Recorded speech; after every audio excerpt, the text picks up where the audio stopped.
নমস্কার বন্ধুরা, আমি টুসিস কিচেনে সবাইকে সাদর আমন্ত্রণ জানিয়ে শুরু করছি আজকে নতুন রেসিপি।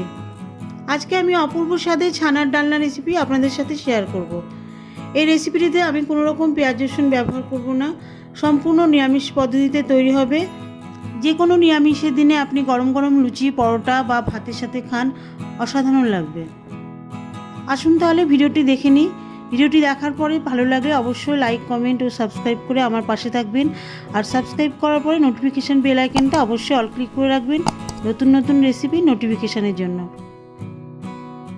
ছানার ডালনার জন্য আমি এখানে 500 গ্রাম ছানা নিয়েছি। প্রথমে ছানা দিয়ে কোপ্তা তৈরি করতে হবে। সেই জন্য ছানাটাকে বিভিন্ন মশলা দিয়ে ম্যারিনেশন করে নিতে হবে। প্রথমেই এর মধ্যে দিয়ে দিচ্ছি হাফ চামচ মতন লবণ, পরিমাণ মতন হলুদ, 1 চা চামচ জিরে গুঁড়ো, সঙ্গে ধনে গুঁড়ো, হাফ চা চামচ মতন শুকনো লঙ্কার গুঁড়ো, প্রায় 1 চা চামচ চিনি। এই সব কিছু দিয়ে ভালো করে মাখিয়ে নেব।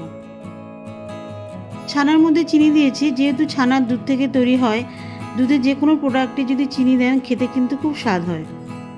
আর যেহেতু এটা পুরোপুরি নিরামিষ রেসিপি, চিনি দিলে খেতে অনেক বেশি ভালো লাগবে।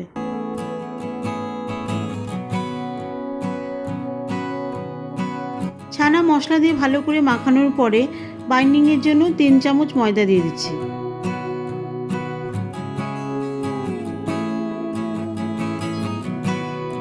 ময়দা দিয়ে দেওয়ার পরে ছানা বেশ ভালো করে আবারও মাখাতে হবে, যাতে ছানার মধ্যে কোনো রকম দানা দানা না থাকে। ছানা যত বেশি ভালো মাখবেন, কোপ্তাগুলি তত বেশি সফটি হবে।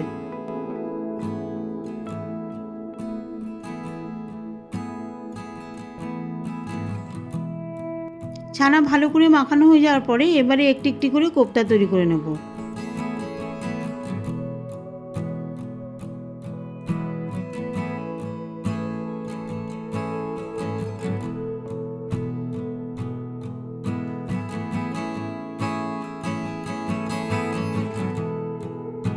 আমি এখানে গোল গোল রসগোল্লার মতন শেপ দিয়েছি। আপনারা নিজেদের পছন্দ অনুযায়ী শেপ দেবেন, গোল, চ্যাপ্টা, লম্বা, যে যেমন পছন্দ করেন সেই রকম শেপ দেবেন।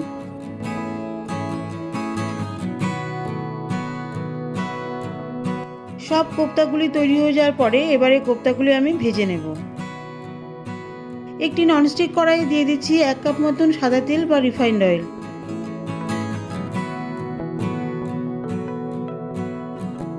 তেল গরম হয়ে গেলে মিডিয়াম হিটে কোপ্তাগুলিকে ভেজে নেব।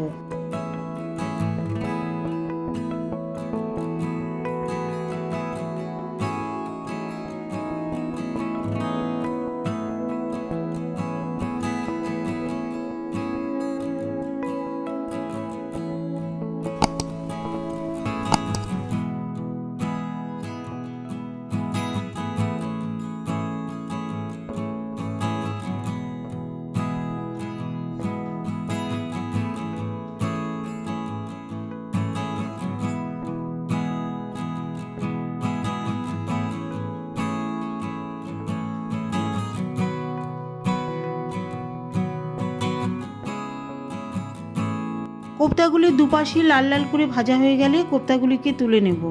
আর ভাজার সময় কিন্তু খেয়াল রাখতে হবে কোপ্তাগুলি একটার সাথে আর একটা যেন লেগে না যায়।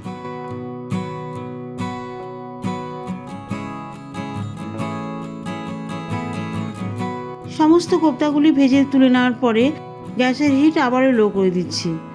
এবারে লো হিটে ফোড়ন দিয়ে দেব প্রায় 1 চা চামচ মতন মৌরি। মৌরির স্বাদ যেহেতু মিষ্টি হয়, নিরামিষ ছানার ডালনায় মৌরি ফোড়ন দিলে খেতে কিন্তু বেশ ভালো হয়। ফোড়ন দেওয়ার আগে আমি এখান থেকে 3 টেবিল চামচ মতন তেল তুলে নিয়েছি।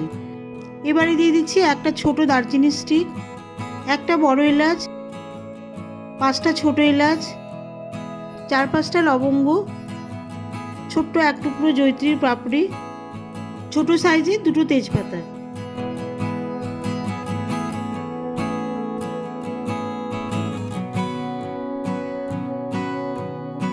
ফোড়নগুলি ভাজা ভাজা হয়ে গেলে গ্যাসের হিট মিডিয়াম করে দিয়ে দিচ্ছি 1 চা চামচ আদা বাটা।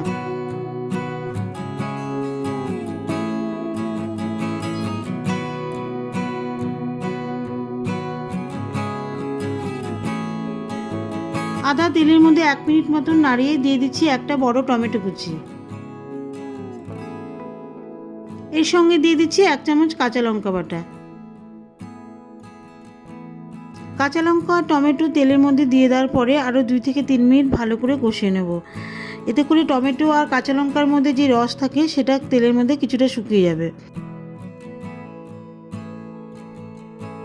এরপরে মশলার মধ্যে একটা একটা করে গুঁড়ো মশলা দিয়ে দেব। প্রথমে দিয়ে দেব 1/2 চা চামচ মতন হলুদ গুঁড়ো। এবারে দিয়ে দেব 1 চা চামচ করে জিরে গুঁড়ো আর ধনে গুঁড়ো, 1 চা চামচ মতন কাশ্মীরি শুকনো লঙ্কার গুঁড়ো, সঙ্গে 1 চা চামচ মতন নর্মাল শুকনো লঙ্কার গুঁড়ো।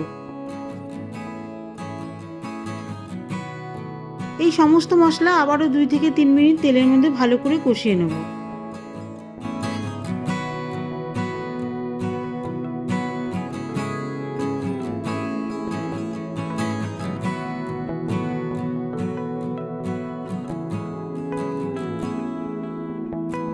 মশলা কষানো হয়ে গেলে দিয়ে দেব 1 চামচ কাজু বাদাম বাটা। এর সঙ্গে দিয়ে দেব 1 চামচ কিশমিশ বাটা। আর এই কিশমিশ আর কাজু বাদাম বাটা মশলার মধ্যে ভালো করে মেশানোর জন্য দিয়ে দেব 1/2 কাপ মতন জল।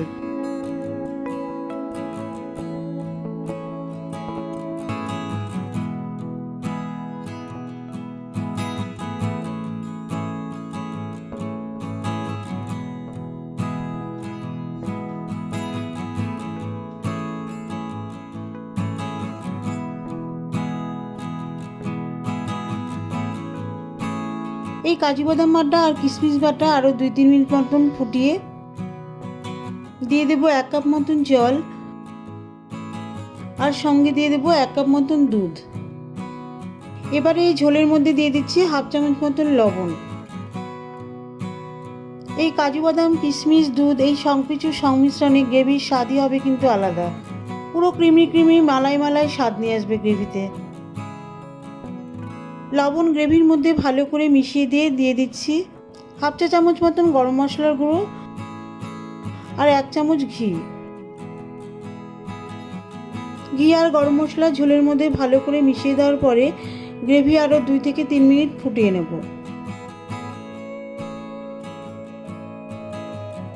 এবারে ঝোলের মধ্যে ছানার কোপ্তাগুলি দিয়ে দেব।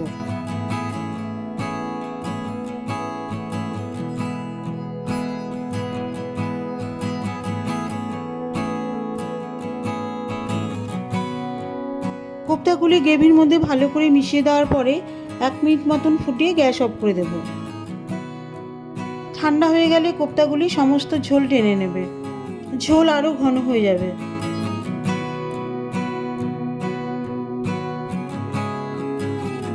ছানার ডালনা পুরোপুরি কমপ্লিট। এবারে আমি প্লেটে সার্ভ করব। গরম গরম লুচি রুটি পরোটা সব কিছুর সাথে খান, ভাতের সাথেও খান, খুব ভালো লাগবে। তাহলে বন্ধুরা, যদি আমার রেসিপিটি ভালো লাগে চ্যানেলটিকে সাবস্ক্রাইব করে আমার পাশে থাকবেন। দেখা হবে পরবর্তী ভিডিওতে নতুন কোনো রেসিপি নিয়ে। ভালো থাকবেন, সুস্থ থাকবেন।